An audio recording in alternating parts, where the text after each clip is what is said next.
سؤال امتحان ثانويه عامه 2022 جه على الدرس الثاني. تعالى بيقول لك 3 مقاومات اتصلوا على التوازي، فكانت المقاومه المكافئه لهم 4 اوم. فبيقول لك فان قيمه المقاومه المكافئه لو على التوالي. طب بالراحه واحده واحده، تعالى نشوف هم على التوازي.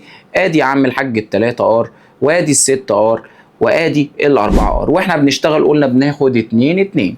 فلو هاخد ال6 في 3 على 6 زائد 3 تلاقيها بتساوي 2 ار. احنا قلنا بنعمل ايه؟ بمسح واحده واعدل الرقم الثاني، وبعد كده دول المقاومه المكافئه بتاعتهم كام؟ 2 في 4 على 2 زائد 4. طبعا انت واخد الار عامل مشترك، تبقى تكون 8 على 6 ار بتساوي 4. تعمل ايه؟ ادي الار وتبعت الاثنين الناحيه الثانيه بس تشقلبهم، يعني 4 في 6 على 8. تقدر تطير دي مع دي فتبقى هنا 2 ودي مع دي فيبقى لك 3 اوم. وبعدين يا مستر اعمل ايه؟ ولا قبلين، انت كده خلصت. 3 في 3 9 اوم، 3 في 4 12 اوم، 3 في 6 18 اوم.